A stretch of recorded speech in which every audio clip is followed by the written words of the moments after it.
Hi guys, it's Shahaf, And this is Sophia. and welcome to our podcast, Wellness. So, before we start this third episode, we would just like to advise anyone that's 14 and below in high school to perhaps consider clicking out of this video because this one will be a bit more on the mature side, I guess you can say. Yes, So, yeah, let's get started. Yeah. Are you ready? totally. Yeah. Excited. Yeah. So this is quite a sensitive topic, I would say. I think that only until a couple years ago, it was really taboo to talk about stuff like sexuality and relationships. So And health.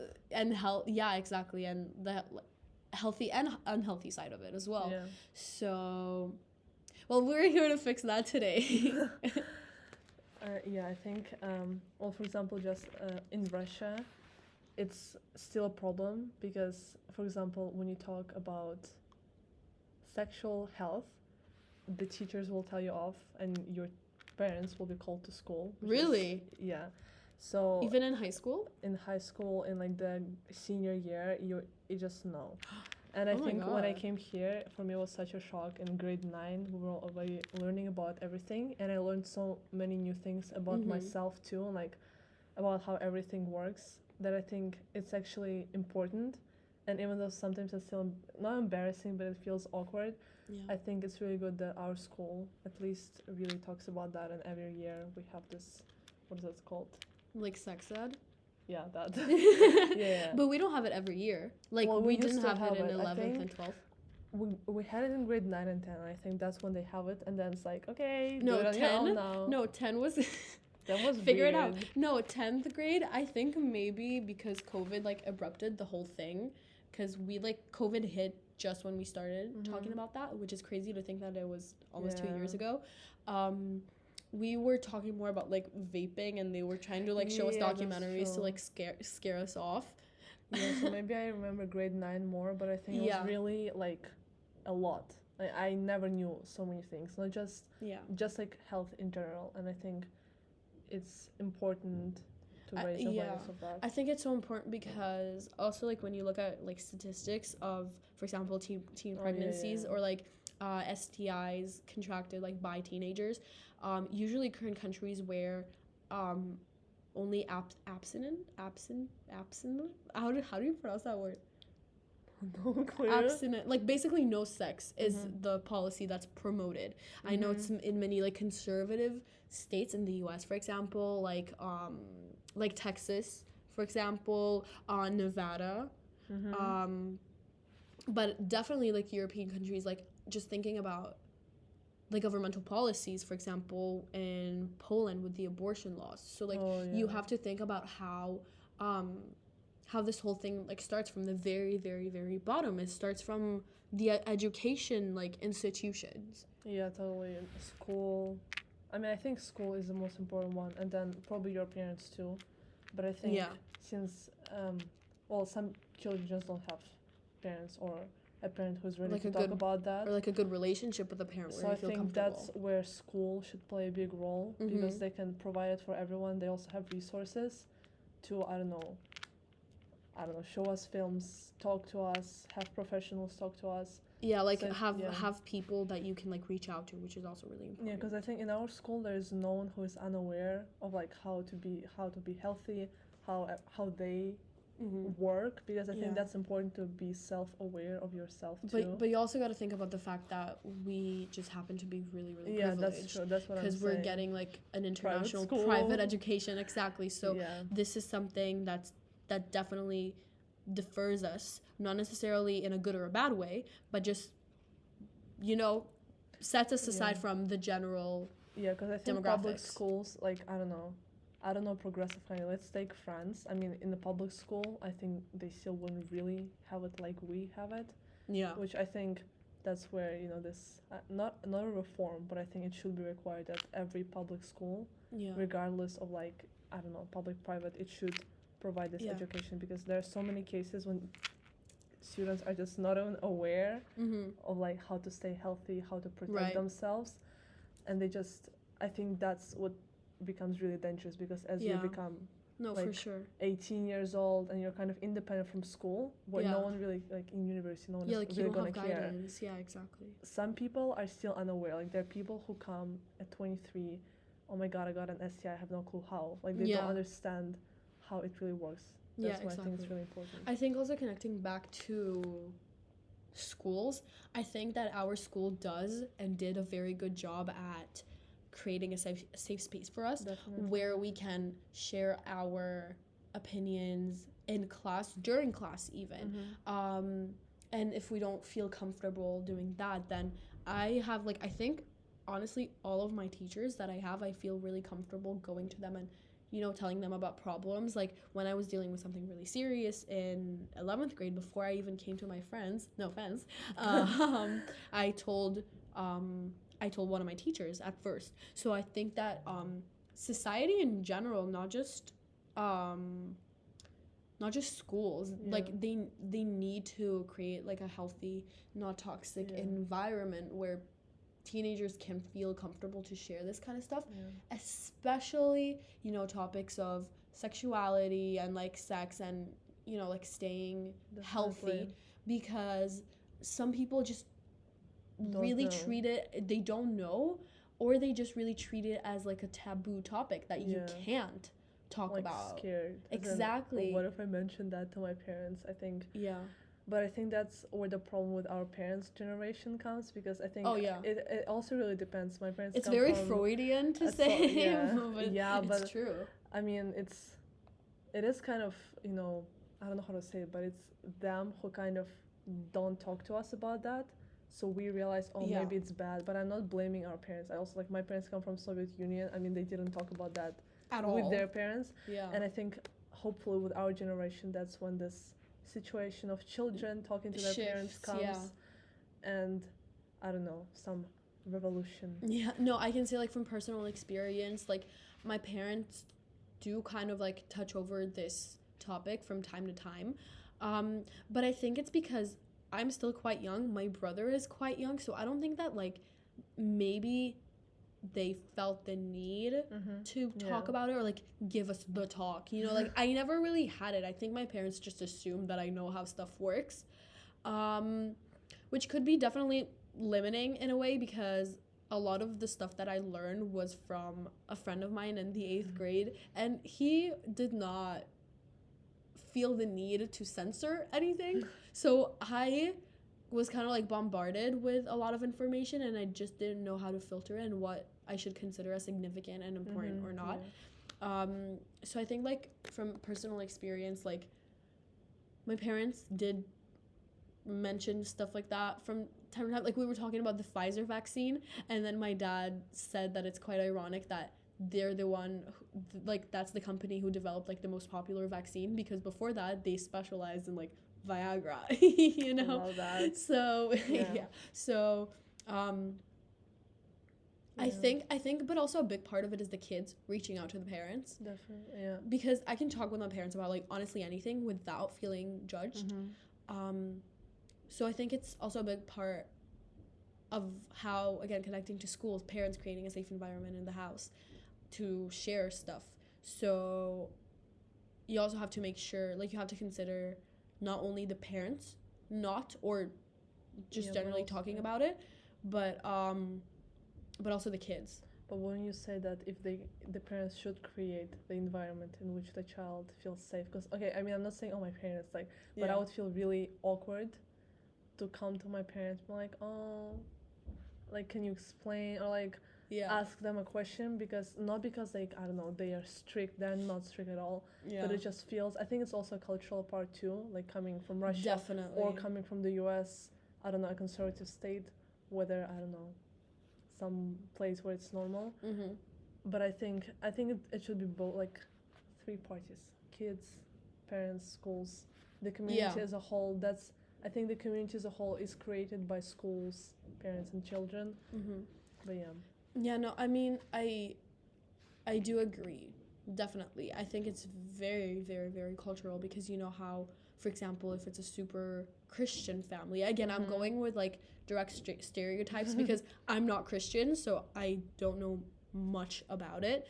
But from what I know, we have like a very conservative Christian friend in our grade, and they told me that, like, the parents, what they say is that, like, sex is evil and you should only do it when like you're married. A sin. Exactly. Like, if you have sex out of marriage, then it's a sin. Exactly. So it's so if that's the type of talks that like arise in your family, again, I'm not judging whatsoever, but I'm saying that in my opinion it's not very like a sex positive. Yeah, because it also makes thing. the person scared, Mm-hmm. and it should not be something bad, because it is not something bad, right? Like, it's a close relationship with someone who's significant to you. Yeah, exactly. So you should not be scared. You should just be aware of how to stay healthy, and also know about consent. Yeah. Which our school mentions. Oh yeah. And like healthy definitely. relationship. And also the idea that you should not feel pressured to do anything. Like, okay, you don't have to, I don't know, have a boyfriend in high school. Right. You don't have to kiss someone in high school. Like, it should not be limited to that, I think. And I think maybe in our school, I don't feel any pressure, but I know some people do, because, like, I don't know, in our grade there are a lot of couples forming. And forming. People colliding. I don't know. But it's, I think pressure to engage in a relationship is also can also be a problem. I think exactly, because I think it's expressed as a type of social pressure, because you see so many couples forming in our grade, and again, that's not necessarily a bad thing, it's a great thing, like, have fun, like, go ham, but go to town, you know what I mean?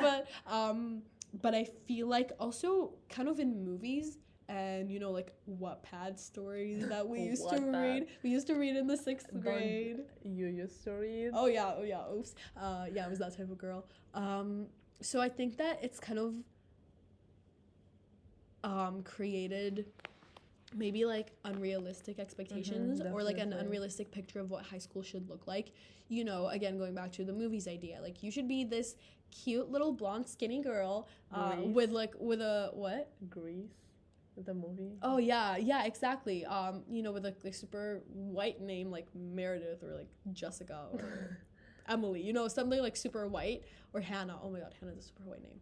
Love that name, by the way. If you're named Hannah, I love you. Good for you. Yeah, love good that. for you. So I'm saying it's kind of created this unrealistic picture of what high school experience should look like. Like, you still need to study and like get straight A's, and like you can get straight A's, but then still like party, every weekend, and have a boyfriend, and maybe have a couple of boyfriends. Like, I don't know. Yeah. So I think it's just unrealistic, and a lot of people try to look up to it, and when they can't, they're disappointed.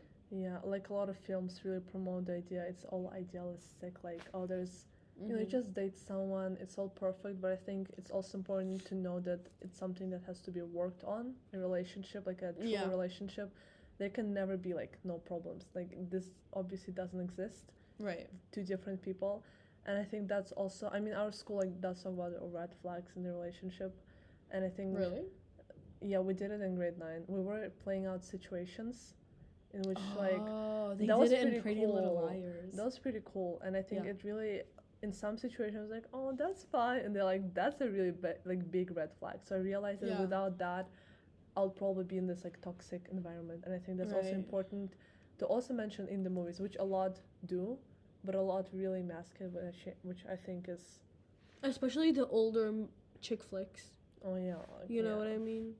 Like Mean Girls. I'm not saying Mean Girls and Clueless are old. But I love those movies. I can recite them, but but especially the older movies. I think. I think now they're trying to be more positive. Oh, for example, with what's the Netflix show called? Sex Education. There we go. I mean, I think that's like, it's a satire. Yeah, for but sure. I think you can also learn a lot from that, because you can, like, they have this expert, like, psychologist, autistic Dr. mother. Jean. Yeah, I think like you see that there's a person, like, there's a type of person you can come to if you want, and that they can be really helpful. But also maybe the idea that you can reach out to your friends as well also depends on your relationship and how you feel. But I think it just creates this idea that, okay, it's not only limited to school, parents, and your personal space, but also like you can reach out to a lot of other people. But it also normalizes this kind of situation at school, because all of them are like our age, I think, and I You think mean it shows in the show? and I think it just shows that it's okay if you want to do that. If you don't, that's also okay, but you should not feel like an outcast or something, or like Yeah, blamed. exactly. I feel like it's not normal. Wait, I don't know if I'm saying this correctly, but like I feel like it's not normalized to stay a virgin in high school. If that makes sense. Yeah, because I also think there are a lot of, okay, when there are groups of girls and they're friends and they're discussing like, oh, you know, I lost my virginity or something like that, which is, I mean, totally fine. But then I know that a lot of people feel pressure like, oh, I'm not having that kind of relationship, and it's almost, they don't feel, I don't think they feel like an outcast, because I wouldn't say a lot of people say that, like a lot of people say, oh, I lost my virginity or all of that, but I do think it makes this, I don't know, it creates this idea like, oh, okay, I need to, you know, have this kind of relationship in high school, Right. or I don't know, or something is wrong with me. I think that's also an idea like, oh, no one wants to date me. It means, it means like I'm ugly, something is wrong. Yeah. No, but I think that also like I lost my train of thought. Like this time is pretty like crucial in a way for a lot of teenagers, because this is kind of when you start to really explore who you are.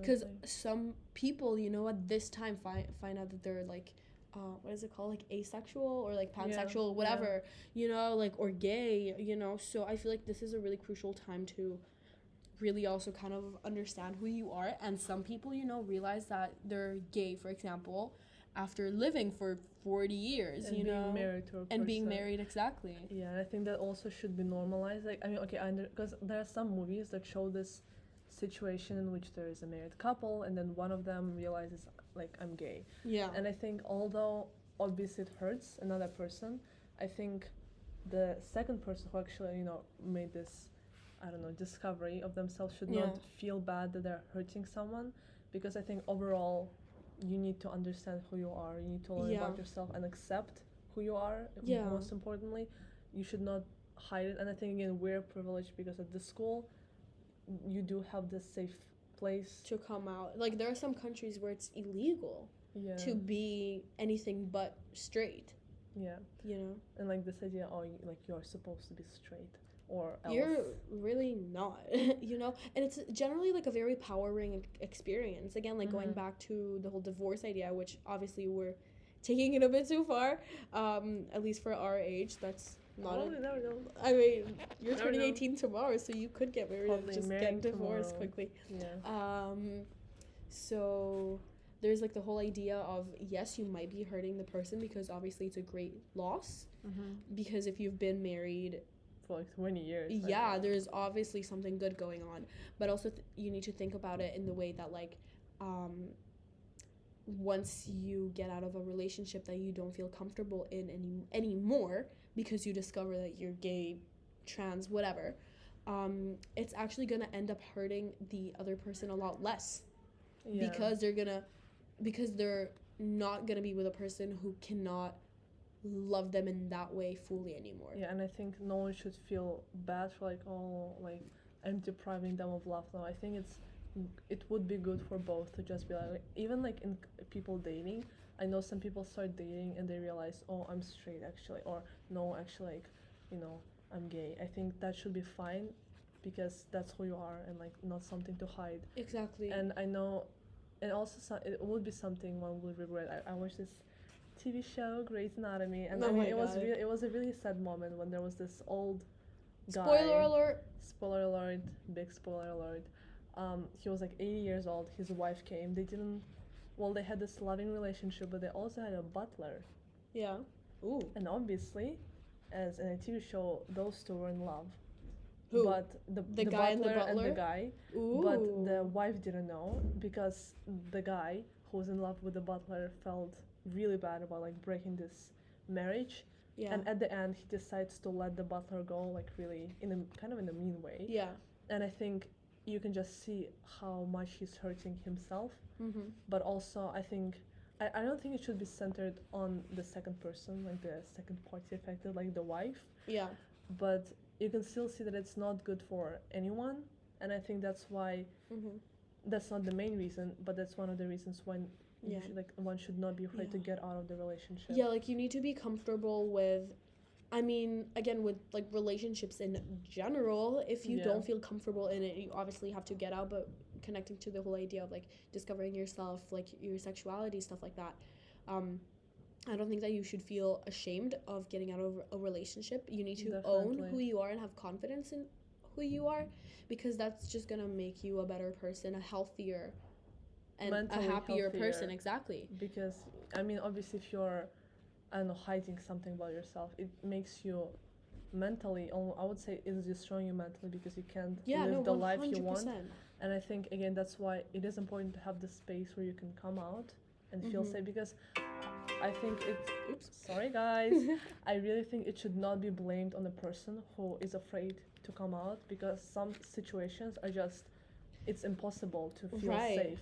Yeah, like for like again with maybe countries where it's illegal to come out, parents who highly disapprove of anything that's not straight. Exactly. So sometimes it's about the environment. It's not just about the person. It's also, you know, for example, when with the whole Me Too movement, where some women started complaining about getting assaulted or raped, but years and years after. So imagine maybe, and then I hate the people literally like. I lose a lot of respect for the people who are like, but why only like 20-30 years after? Exactly. You know, like that's stupid. This thing about like everything, like, oh, why didn't you come out like 10 years ago when you felt like that? Because sometimes you can't. Scared. Sometimes with sexual assault, it's the same thing. Sometimes you're threatened. Also, that, or you're scared that no one is going to believe you, because yes, we are in a more progressive society right now, but still a woman going to police. And unfortunately, there are cases when, you know, women lied about this like offense, which makes the police like, oh, okay, they're all lying, which is not our fault, because okay, she lied, too bad. Right. But her case is not mine. Doesn't define who we are and what we experience. And it's the same with every sexuality, every experience. I think one should not be afraid to talk about it, but one should also not be ashamed for hiding it for a while they're figuring it out. Right. Because I think the pressure to also tell someone or come out can be, I don't know, hurtful. I think what's really important is to know who to talk to if you can. And if you can't, like, try to find other ways that you can cope with it. And obviously it's easier said than done. But stuff, you know, that kind of universally help a lot of people is stuff like journaling, or school psychologist. Exactly. Like if you don't have someone you can really rely on, like a friend or a family member, then that's totally fine. There are so many people, even in progressive environments like ours, that don't feel comfortable sharing it with friends or family. But try to find someone who you can talk to. Maybe it's a professional, because they're legally bound to not tell anyone if you don't want. Helplines, so I know, like, you can just call. Exactly. And talk about your experience too. Yeah.